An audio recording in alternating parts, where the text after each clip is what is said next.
Defense Deal. Sobrevoando o Oceano Índico, um avião enfrenta uma catástrofe. O motor tem chamas! A mais de 10 quilômetros de altura, todos os 4 motores de um 747 da British Airways deixam de funcionar. Roger, declara emergência. Mayday, Mayday, Mayday, Speedbird 9. Sem motores e com pouca potência, o voo número 9 da British Airways cai rumo ao oceano. A tripulação luta para evitar que o avião caia no mar. O que teria danificado esse enorme jato, ameaçando a vida de todos a bordo?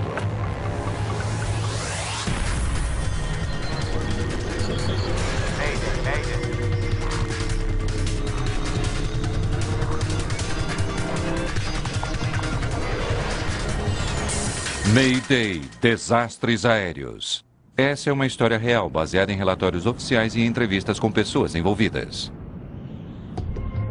Queda livre. 24 de junho de 1982. O voo número 9 da British Airways atravessa o céu sobre a Indonésia. Em poucas horas, o avião e todas as 263 pessoas a bordo devem aterrissar em Perth, na Austrália.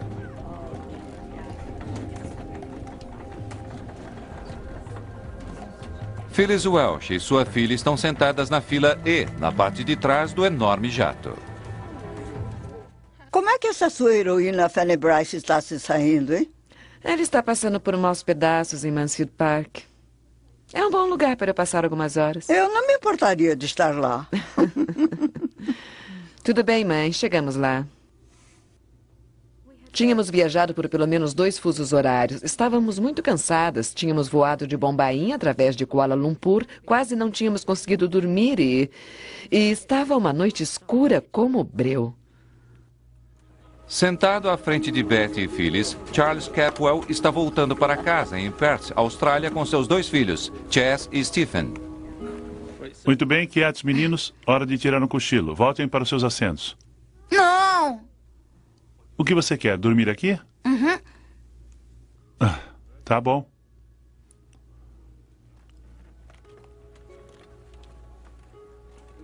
O voo estava bom, tudo ia bem. A saída de Londres tinha sido ótima. E estávamos todos loucos para chegar em casa, e os 2 estavam loucos para ver a mãe. Achei que chegaríamos em casa, em Perth, em 3 horas. Pegaríamos um táxi até em casa. Enquanto muitos dos passageiros já tinham viajado quase o dia inteiro, a tripulação está descansada. Ela assumiu o avião na última parada do voo em Kuala Lumpur. O comandante Eric Mood voou pela primeira vez aos 16 anos, quando teve uma aula para pilotar planador.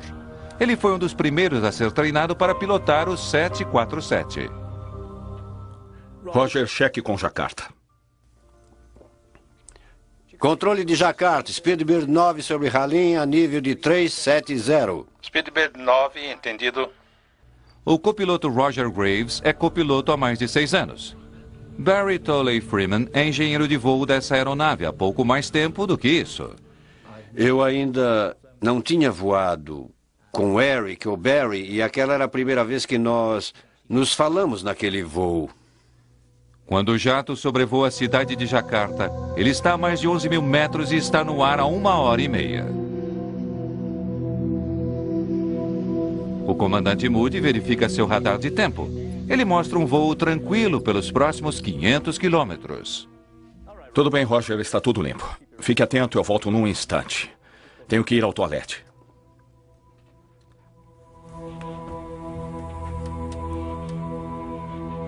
No setor dos passageiros, a maioria pegou no sono. Enquanto Charles Capwell e seus filhos tiram uma soneca, uma fumaça ameaçadora surge acima da cabeça deles. Em 1982, ainda não era proibido fumar em jatos de passageiros, mas para a tripulação na cabine, a fumaça parece mais espessa do que o normal. Parece haver muita fumaça ali. Eles se preocupam com a possibilidade de um pequeno incêndio em alguma parte do avião. Alguém pode ter deixado alguma coisa acesa. Vamos verificar. Um incêndio a 11 mil metros de altura é uma perspectiva aterrorizadora. Se houver fogo em algum lugar, a tripulação precisa descobrir onde imediatamente. Na cabine, o voo sofre uma reviravolta perturbadora. Barry e eu estávamos fazendo o nosso trabalho. Uma noite escura como breu. E então começamos a receber aquelas alfinetadas de luz no para-brisa. Fogo de San Telmo? Acho que não. Fogo de San Telmo é um fenômeno natural visto às vezes quando aviões voam através de nuvens de tempestade altamente carregadas. Mas não há nenhuma nuvem de tempestade esta noite. Alguma coisa no radar? Não. Não, está limpo. Não gosto nada disso. Vamos olhar melhor lá fora. Com auxílio das luzes de aterrissagem, os dois homens ficam preocupados ao descobrirem uma fina camada de nuvem ao redor de seu avião, apesar de nada disso aparecer no radar. Mas a 11 mil metros, o que se esperaria é que fossem cirros altos, simplesmente uma fina camada de nuvem.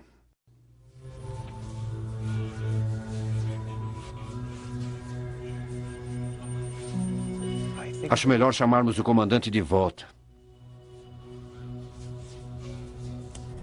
Coloquem os cintos. Eu estava lendo meu livro e havia um ligeiro movimento de turbulência. Apenas um ligeiro movimento. E olhei à esquerda, onde tive uma visão clara da asa a bombordo. E para minha surpresa, ela estava coberta com uma camada de luz branca, bruxuleante, que parecia estar grudada na asa da aeronave. Continuei lendo, mas percebi que estava lendo o mesmo parágrafo repetidas vezes e sem entender uma palavra sequer. Eu simplesmente não sabia o que estava acontecendo. Na cabine, a fumaça começa a ficar mais espessa. Os comissários não conseguiram descobrir de onde ela vem. Se há um incêndio, eles não conseguem localizá-lo. Tudo bem. Verifiquem se os passageiros estão bem, tá?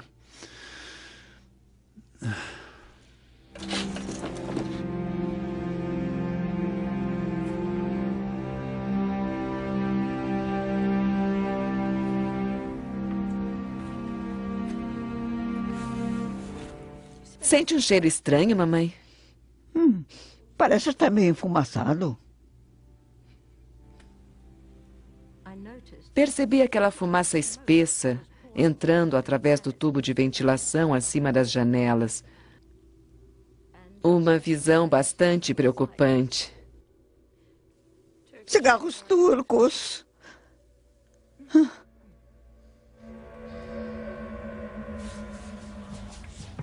Parecia um cheiro sulfúrico produzido por eletricidade e fui para a cabine de voo esperando ouvir que tínhamos fumaça de alguma parte da aeronave, mas nada estava mais distante da verdade. Quando começou? Logo que o senhor saiu daqui. Alguma coisa no radar? Não, está limpo, nenhuma nuvem. Meu Deus, olhem só o motor 4. Ele se incendiou, comandante. Dê uma olhada no número 1. Está do mesmo jeito do meu lado. Ninguém da tripulação havia visto algo assim antes, mas o espetáculo de luz está apenas começando. Esse bizarro voo está para dar uma virada aterrorizadora para pior. Astros aéreos, no Nat Geo. Luzes estranhas estão batendo no para-brisa de um jato de passageiros da British Airways voando para Perth, na Austrália. Ao mesmo tempo, os motores do avião ficam iluminados por um intenso brilho branco. Olha só o motor 4. Ele se incendiou. Esse espetáculo de luz, digamos assim, se tornou mais intenso. Acabamos sentados ali com 2 placas de luz branca, brilhante à nossa frente, no lugar dos para-brisas. Dentro da aeronave, a fumaça estava se tornando mais espessa.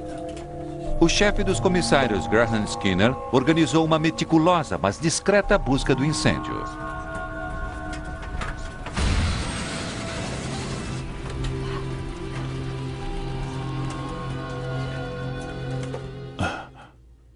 Mas que fumaça é essa? Havia fumaça na cabine. Ficou realmente muito quente. A gente transpirava, literalmente ensopado em suor, e a fumaça ácida ficava no fundo de sua garganta, no nariz, nos olhos, e você ficava esfregando os olhos que lacrimejavam, e não era de forma alguma uma situação agradável. O engenheiro de voo Barry Tolley Freeman havia verificado cuidadosamente seus instrumentos. Ele sentia fumaça, mas até agora não havia indicação de que houvesse um incêndio em nenhum dos sistemas do avião. Não encontro nada. Com mistérios desafiando, ele subitamente se vê enfrentando uma situação nova e amedrontadora.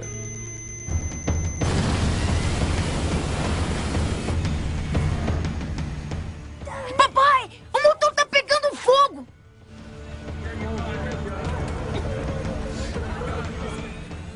O que foi? A asa inteira era uma manta de luz. E eu pensei, bem, é melhor fechar isso porque não sabemos o que está acontecendo. Charles, fique sentado.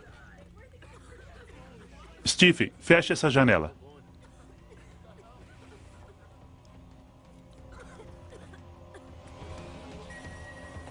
Concluí então que alguma coisa estava totalmente errada. Havia chamas enormes saindo da parte de trás dos motores, de 6, algumas pessoas diziam de 12 metros de comprimento. Esses enormes jatos de fogo eram lançados da parte de trás de todos os motores. Será que iriam acabar entrando na aeronave? Será que iriam chegar à cabine? Será que vamos morrer queimados? Será que vamos morrer sufocados pela fumaça? O que vai acontecer? O que provocou isso? O que eles vão fazer a respeito? À medida que o fogo envolve os motores, um deles diminui a velocidade ruidosamente e para. Falha no motor 4. Fogo no número 4. Potência e trem de pouso. Ok. Alavanca de aceleração. Desligada. Alavanca de arranque. Desligada. Quando o motor falha, você segue os procedimentos para desligá-lo. Os procedimentos existem porque, como você não voa sempre com a mesma tripulação, mas com pessoas diferentes, é preciso padronizar as operações. Os instrumentos não indicam um incêndio no avião, mas os passageiros percebem que fumaça está invadindo a aeronave. Não se preocupe, é apenas fricção. Se eu os estava iludindo, era por uma razão, porque eu não queria que eles ficassem preocupados como eu estava. Eu simplesmente não podia acreditar. E sabe, tudo isso passava pela minha cabeça e ainda assim eu conversava com os passageiros e com a tripulação e dizia, não há nada para se preocupar, é apenas um probleminha.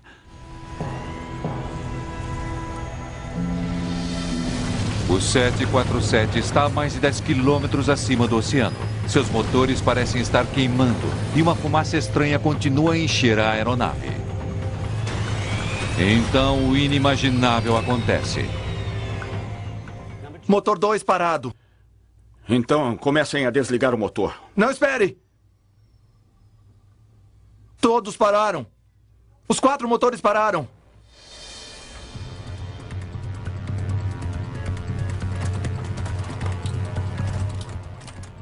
Os outros 3 pararam quase imediatamente. E foi então que a situação se tornou realmente grave. Em 1 minuto e meio passamos de 4 motores funcionando normalmente a nenhum. O 747 tem bastante combustível. Ainda assim, de alguma forma, todos os 4 motores do jato pararam completamente de funcionar. Roger, declare emergência. Mayday, Mayday, Mayday, Speedbird 9. Perdemos todos os 4 motores em 370. Mayday, Mayday, Mayday, Speedbird 9. Perdemos todos os 4 motores. Sem a força dos motores e sem saber o que aconteceu com seu avião, o voo 9 da British Airways começa a cair. Controle de Jakarta, Speedbird 9. Perdemos todos os 4 motores. Agora em 360. O copiloto Roger Graves emite um Mayday, mas ele tem dificuldade em passar sua mensagem. Controle de Jakarta, Speedbird 9, perdemos todos os 4 motores. Repito, todos os 4 motores. Agora descendo, nível de voo 350. Speedbird 9, perderam o motor número 4. Esse idiota não entende. Controle de Jakarta, Speedbird 9, perdemos todos os 4 motores. Repito, todos os 4 motores. Agora descendo e passando para nível 350. O controle de tráfego aéreo em Jakarta, infelizmente, parecia ter um ligeiro problema em entender o que nós estávamos falando. Apenas quando um outro avião por perto retransmite o chamado de Mayday, os controladores em Jakarta entendem. Agora descendo, nível de voo 350. Speedbird 9, todos os 4 motores parados. Entendido. Pelo que a tripulação saiba, nenhum 747 chegou a perder a força de todos os seus motores. A tripulação precisa descobrir por que isso está acontecendo e já. Cometemos algum erro. Estávamos ansiosos e preocupados, pensando que havíamos feito alguma coisa errada, que tivéssemos provocado tudo aquilo. Nós 3 pensávamos a mesma coisa. Era uma culpa pessoal, no sentido de o que será que eu deixei passar? O que fiz de errado? Porque esse tipo de coisa não acontece. Apesar de não ter sido projetado para planar, mesmo sem seus motores, um 747 pode avançar 15 quilômetros para cada quilômetro que ele caia. Sem potência, o voo 9 começou uma longa e lenta queda. Cerca de 10 quilômetros acima do oceano, a tripulação tinha menos de meia hora antes de se chocar com o mar. Quando todos eles param, você passa para o modo automático. Obviamente, havíamos seguido esse procedimento em um simulador muitas e muitas vezes, o que é muito bom. Mas isso funciona muito bem, desde que o que acontece a você no avião espelhe o que você tenha vivenciado no simulador. Infelizmente, não era esse o caso. No simulador, quando todos os 4 motores param, o piloto automático desliga. Mas aqui sobre o Oceano Índico, o comandante Moody vê que seu piloto automático continua ligado. Nós 3 estávamos confusos e preocupados, porque o que estava nos acontecendo não era o que havíamos nos preparado para enfrentar. Tudo bem, proceder reinicialização. Diante da gravidade da situação, eles não têm tempo de verificar por que o piloto automático ainda estava ligado. Ligar? Alguma coisa? Alguma coisa? Não. De novo. Tudo bem. Então, do começo. Bateria? Checada. Ligada. Válvulas de avanço transversal. Abertas. Alarme contra incêndio. Ligado. O procedimento normal de reinicialização leva 3 minutos. Despencando dos céus, a tripulação tem pouco tempo para reiniciar os motores. Start lever on. Vamos lá. Novamente. Tudo bem, do começo. Bateria? Checada. Ligada. Válvulas de avanço transversal? Abertas. Alarme contra incêndio? Ligado. A 10 mil metros de altura, o comandante Eric Mood decide manobrar o avião de volta ao aeroporto mais próximo, Halim, próximo de Jakarta. Mas mesmo Halim é longe demais se ele não conseguir que pelo menos um dos motores volte a funcionar. Jakarta, Speedbird 9, virando à esquerda, de volta a Halim em 300. Speedbird 9, o radar não consegue vê-lo. Emergência 7700. O controle de tráfego aéreo pede a eles que transmitam o sinal de emergência do transponder. Jakarta, Speedbird 9, nós já estamos em 7700. Agora a tripulação está retornando ao aeroporto que não consegue localizá-los no radar. Sem o constante ronco dos motores, a aeronave está silenciosa.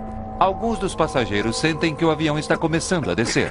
Mas sem comunicação com a cabine de voo, isso é apenas uma suposição. O silêncio era incrível, pois era como se o avião não tivesse motores, nada. Parecia estranho, um pouco surreal, porque era como se a gente estivesse suspenso no espaço, alguma coisa assim. Tudo o que podíamos sentir era aquele silêncio e o choro de umas poucas pessoas que estavam realmente perturbadas.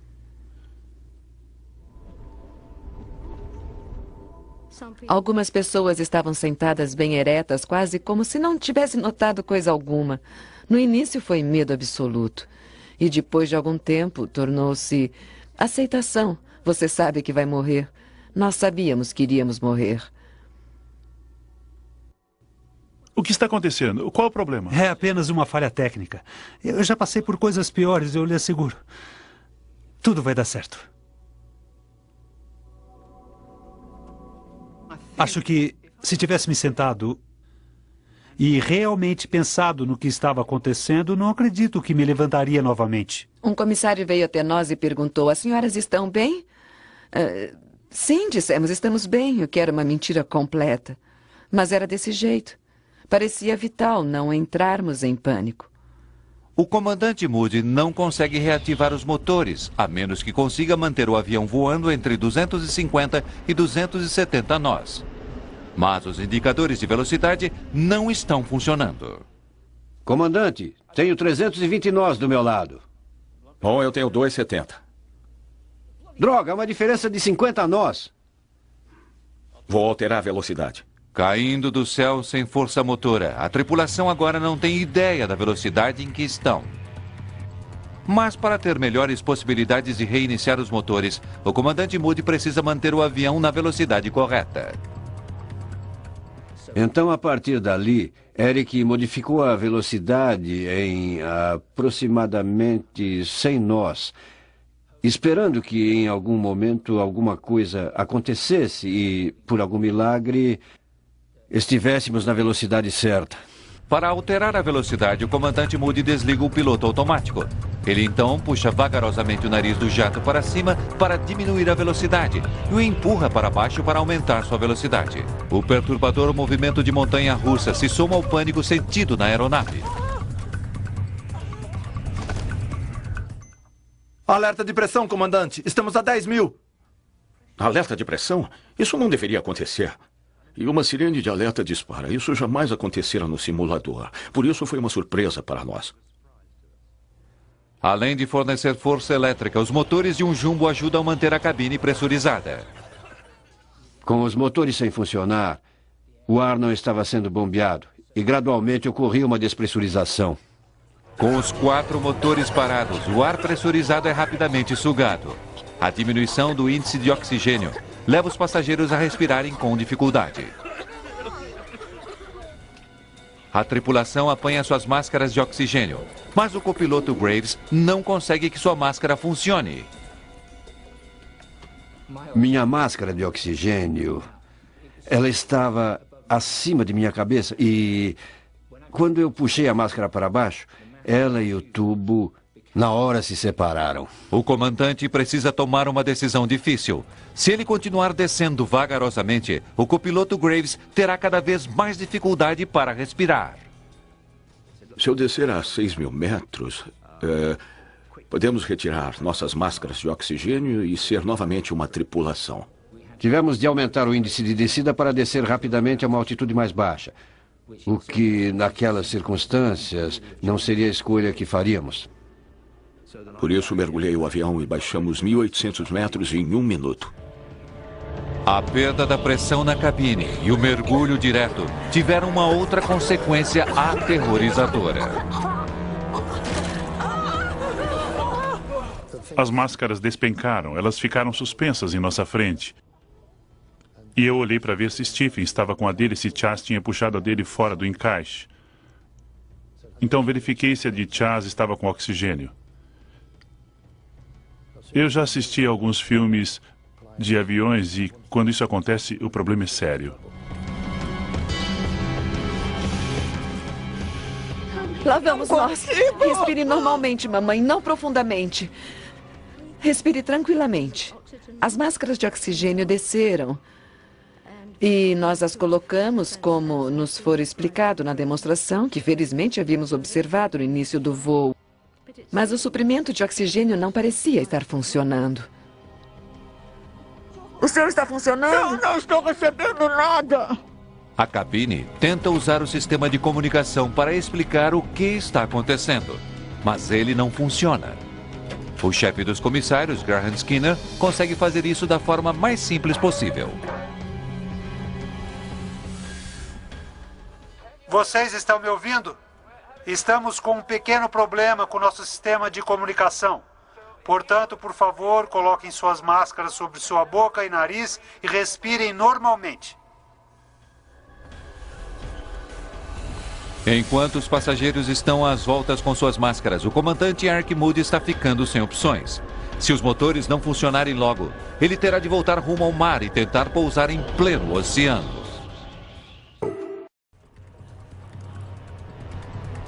O copiloto Roger Graves consegue consertar sua máscara de oxigênio quebrada, mas ainda está ansioso pelo fato dos motores não funcionarem. Pronto? Sim. Bateria? Checada, ligada. Força de emergência? Ligada. Alguma coisa? Vamos lá, alguma coisa? Não. Muito bem, então vamos recomeçar desde o início. Bateria? Checada, ligada. O copiloto Graves e o engenheiro Barry Townley Freeman conseguiram, na verdade, encurtar o procedimento. Isso está dando mais chances de fazer os motores operarem, mas até agora nada está funcionando. Vamos, seu velho sacana. O processo pelo qual estávamos passando o tempo todo era simplesmente contínuo. Não tínhamos tido nenhum sucesso com o procedimento, apesar de todos os nossos esforços. Mas aquela era a única coisa que havia nos restado fazer, por isso é o que fazíamos. Do início, novamente. Bateria. Checada, ligada. Eu não fazia ideia, acredito que ninguém fazia, de quantas vezes tentamos reiniciar aqueles motores. Se eu disser 20, provavelmente vou achar muito pouco. Se eu disser 50, estaria perto. Enquanto o avião desce cada vez mais, o comandante Moody enfrenta uma decisão brutal. Uma cadeia de montanhas atravessa a ilha de Java entre seu avião e o aeroporto. Ele sabe que tem de estar pelo menos a 3.500 metros de altura para passar sobre ela. Mas se os motores não funcionarem logo, eles não irão conseguir. Nesse ritmo, ele irá colidir em questão de minutos. É apenas uma questão de onde. O comandante Moody resolve que se os motores não reiniciarem logo, ele irá voltar ao oceano e tentar pousar na água. Conseguimos alguma coisa? Não está funcionando. Eu sabia que era muito difícil pousar aviões no mar, mesmo quando se tem tudo a seu favor. E eu pensava, bom, não temos muito a nosso favor aqui. E nunca tinha feito isso antes. Escondendo sua preocupação, o comandante Moody se dirige aos passageiros e à tripulação. Senhoras e senhores, aqui é seu comandante falando. Temos um pequeno problema. Todos os 4 motores pararam. Estamos fazendo o impossível para controlar a situação. Espero que se mantenham o mais calmos possível.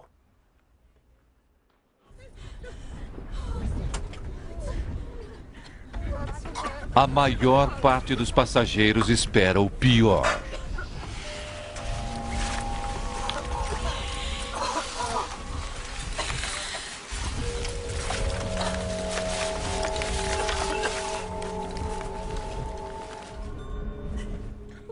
Será que seremos queimados vivos? Será que sufocaremos com a fumaça? Ou será que o avião se arrebentará no ar e nos jogará no espaço?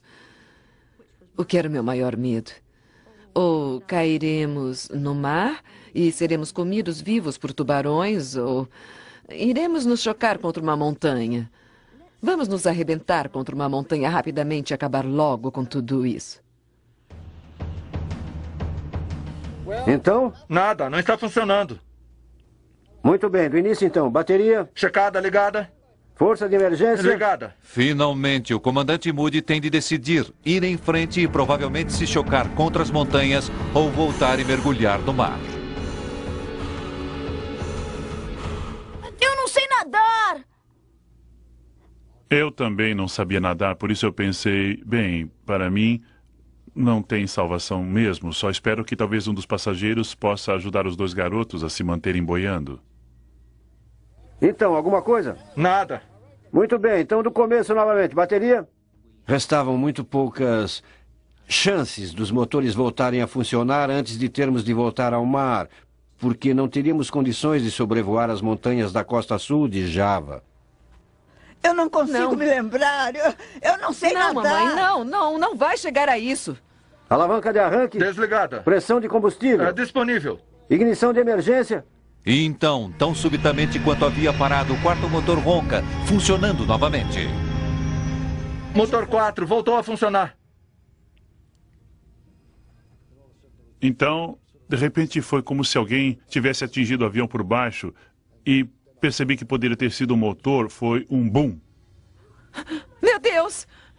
O barulho que o motor Rolls-Royce faz quando começa a funcionar é um ruído de ronco baixo. E foi exatamente isso. Foi maravilhoso ouvir aquilo. Um 747 consegue voar com um motor, mas o comandante Moody sabe que apenas um motor ainda não dará a ele força suficiente para sobrevoar as montanhas. Agora, ao menos, temos uma chance real. E eu vou te falar uma coisa. Nós 3 teríamos arrastado aquele avião por toda a ilha de Java. Quando o avião cai para menos de 4.000 metros, um outro motor dá uma tossida e começa a funcionar. Motor 3, voltando a funcionar. E é logo seguido pelos 2 últimos. Eu não acredito. Motores 1 e 2, os 2 voltando a funcionar. Saindo de um desastre quase certo, o avariado avião está agora com força total. Oh, graças a Deus! Percebi então que poderíamos voltar, não a perto, mas para um aeroporto. Era tudo o que queríamos, aterrissar no solo, sabe? Fazer parte do mundo dos vivos novamente, porque lá em cima estávamos mortos. Jakarta, Speedbird 9, voltamos a funcionar. Todos os 4 operando, os 4 operando. Dessa vez, os controladores de Jakarta não têm problemas em entender a mensagem. Speedbird 9, todos os 4 motores operáveis. Confirme ida para Halim. Afirmativo, afirmativo. Nós dissemos, é isso aí. Vamos aterrissar esse avião o mais rápido possível. Senhoras e senhores, aqui é seu comandante falando. Ao que parece, conseguimos superar o problema e conseguimos fazer todos os motores funcionarem de novo.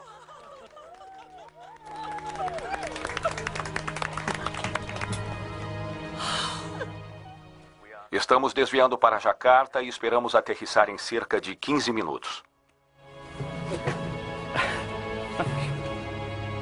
O comandante Moody começa a subir, deixando bastante espaço entre seu avião e as montanhas abaixo. Mas, ao fazer isso, as estranhas luzes que ele vira quando a crise começou reaparecem em frente ao jato novamente. Assim que chegamos a 4.500 metros, esse fogo de San Telmo começou de novo. Mas eu pensei, vamos dar o fora daqui. Mas antes que conseguisse descer o suficiente, o avião é novamente atingido.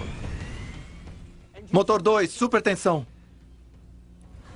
Não, de novo não. O avião inteiro estava balançando, era só bang, bang, bang. O ambiente lá dentro estava muito tenso e muito silencioso. Na ocasião eu pensei, muito poucas pessoas estão conversando. Acredito que havia muitas preces sendo feitas. Os motores explodiram violentamente. O comandante precisava tomar outra decisão de vida ou morte. Procedimento de desligamento. Verifique potência e trem de pouso. Desligado. Alavanca de aceleração. Desligada. Estávamos relutantes em fazer aquilo, mas foi definitivo. E voltamos a contar com 3 motores. Ora, eu não sou covarde. Mas quando você tem 4 motores funcionando, depois nenhum motor funcionando, os 4 funcionando de novo, me mostre um piloto que rapidamente desligaria aquele motor porque está com receio que todos eles parem de novo.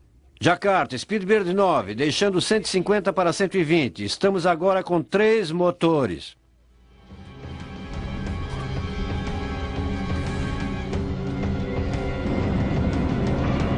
À medida que o avião se aproxima do aeroporto, o copiloto Graves acredita que o para-brisa está coberto de umidade, tornando difícil a visibilidade. Eu disse ao Eric, está um pouco nebuloso lá fora. Então ligamos as ventoinhas para que, como desembaçadores em seu carro, tentassem limpar aquilo, mas não funcionou. Usei os limpadores de para-brisa e também não funcionou. O próprio vidro, de alguma forma, havia sido bastante danificado. Por algum motivo, olhei pelo para-brisa bem na lateral e a cerca de uns 5 centímetros da lateral esquerda, eu conseguia ver muito mais claramente, mas não conseguia ver muita coisa à frente. Estava ficando cada vez mais opaco à medida que nos aproximávamos das luzes. A tripulação tem uma desagradável surpresa final. O equipamento de solo, que os auxilia a descer no ângulo correto, não está funcionando. Jakarta ATC, nossa trajetória de voo planado não está disponível. O indicador que dá a você à esquerda e à direita da linha central da pista de pouso estava funcionando, mas o glide slope que lhe dá a posição real da descida não estava funcionando. Depois de todos os problemas por que passou, a tripulação agora tinha de aterrissar o avião manualmente. Então continuamos com o Eric voando o indicador e eu gritando a distância e a altitude em que ele deveria estar. 90 metros, comandante. Assim ele teria condições de ajustar seu nível de descida para aquele que eu estava lhe dizendo, no que dizia respeito ao glide slope.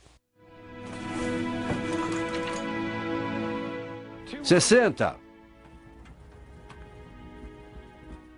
45, comandante.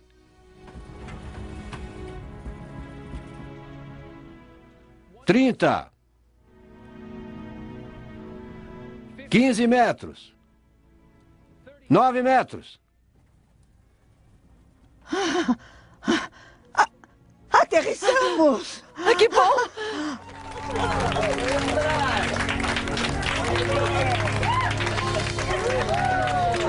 Papai, estamos na pista de pouso. Retrocesso.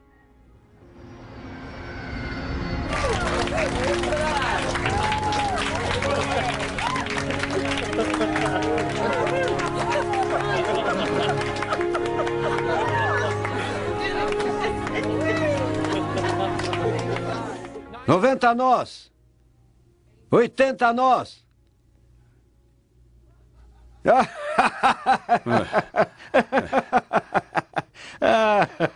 Descemos.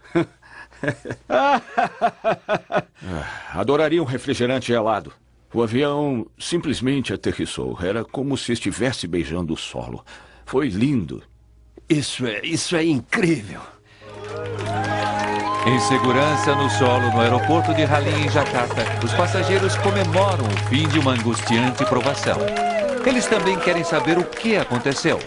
Nenhum incêndio foi encontrado, então por que a aeronave ficou cheia de fumaça? Como os 4 motores puderam parar praticamente ao mesmo tempo? O que eram as estranhas luzes que cercavam o avião?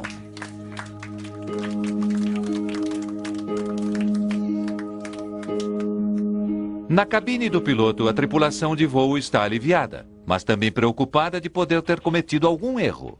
A primeira coisa que fizemos depois de parar o avião e desligar tudo foi repassar todos os procedimentos para ver se poderia ter havido alguma coisa em algum lugar que pudesse nos ter dado qualquer aviso prévio de algum tipo de fenômeno que provocasse o que acontecera conosco. Isso vai se voltar contra nós. Os danos ao 747 foram grandes. Do lado de fora, a tripulação observou que seu para-brisa estava profundamente arranhado. Eles viram metal descoberto mostrando onde a tinta de alguma forma havia saído e eles ainda não faziam ideia da razão disso ter acontecido. Quando os investigadores revelaram as causas do desastre do voo 9, o treinamento dos pilotos do mundo todo foi mudado.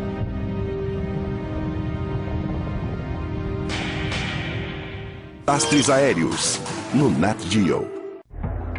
Durante um voo tranquilo para a Austrália, todos os 4 motores de um 747 da British Airways subitamente param de funcionar. Após uma longa e aterrorizante descida, a tripulação consegue reiniciar os motores e aterrissar. Isso é incrível. Eles passaram uma noite agitada e insônia em Jakarta antes de retornar ao aeroporto Halim para inspecionar seu avião. Voltamos no dia seguinte para dar uma olhada à luz do dia. O avião havia perdido brilho e em algumas partes havia recebido como que fortes jatos de areia.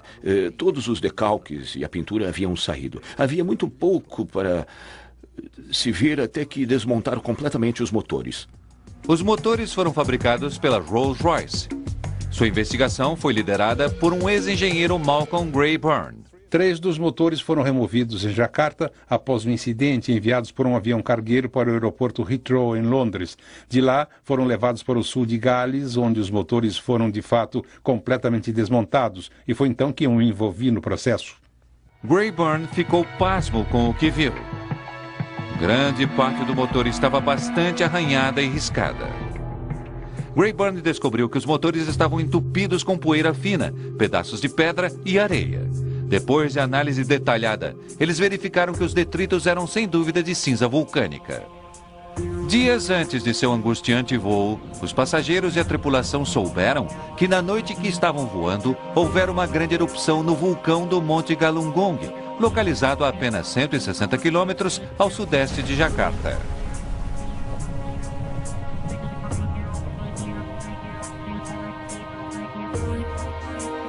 Tom Casadeval é diretor do Departamento de Estudos Geológicos dos Estados Unidos e estuda o vulcão Galunggung.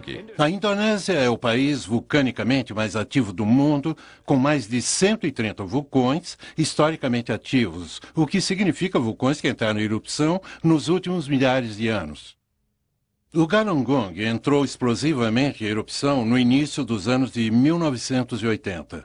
Em abril, maio, junho de 1982, as erupções se tornaram cada vez mais violentas. As erupções foram grandes e os danos foram bastante extensos. Mais de 60 mil pessoas foram evacuadas da área ao redor da montanha. Na noite em que o voo 9 passava próximo do vulcão, ele entrou novamente em erupção.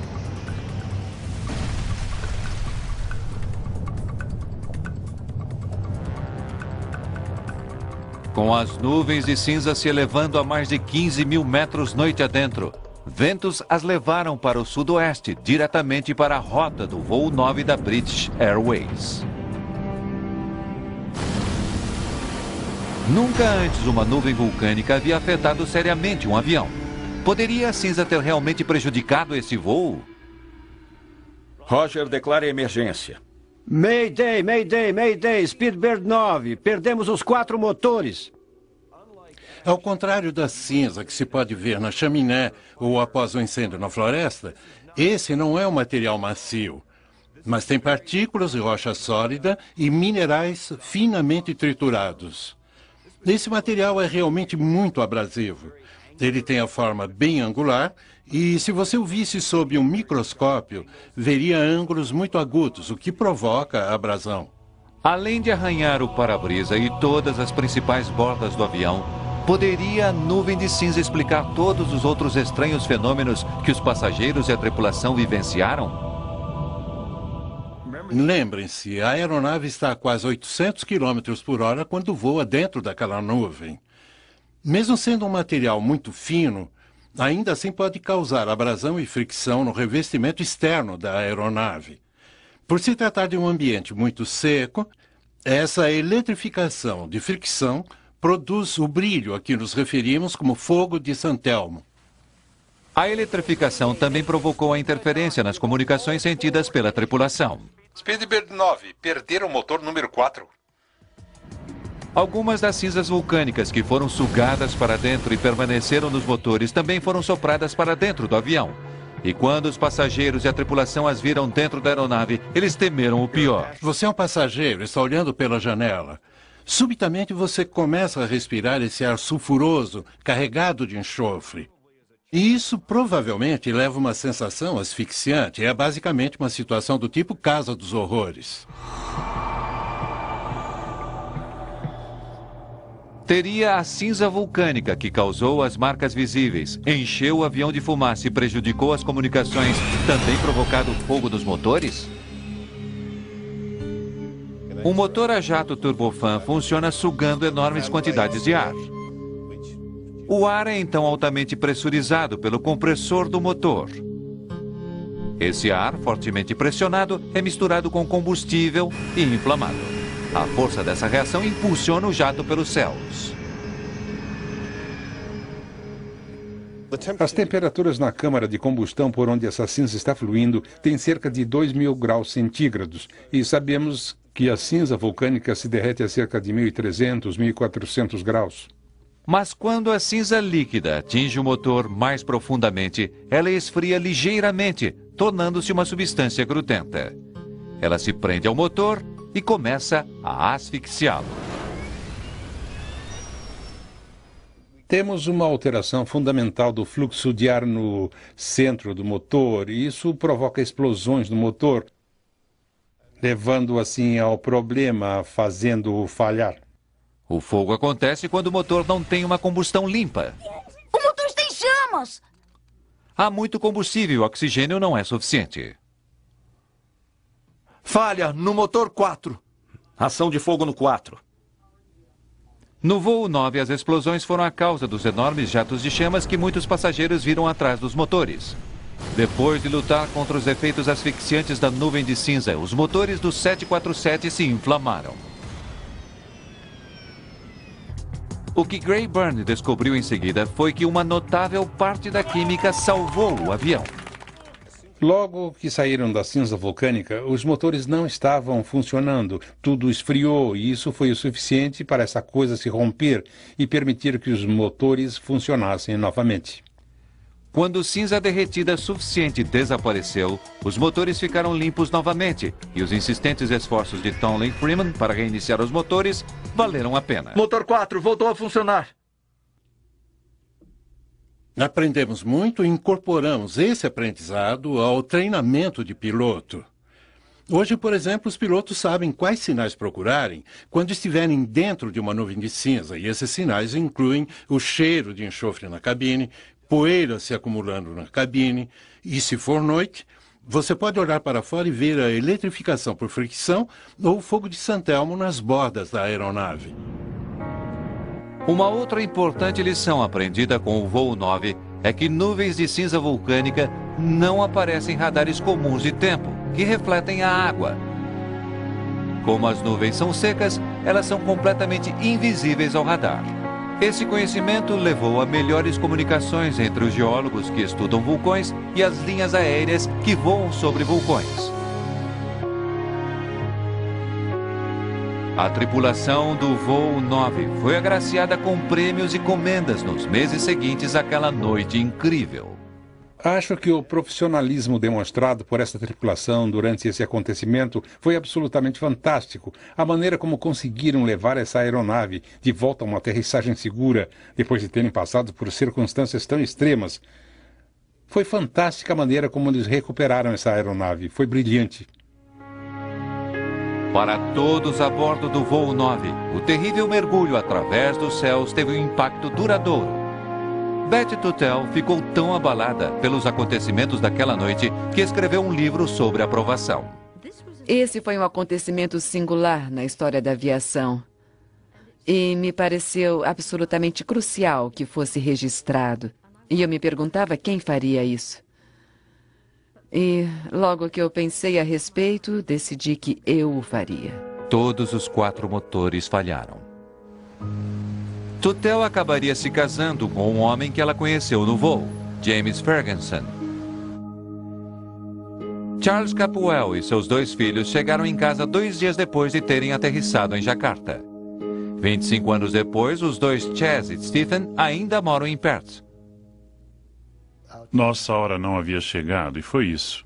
Daquele dia em diante, passei a ver a vida de uma perspectiva diferente. Quando nossa hora chega, não há nada que se possa fazer.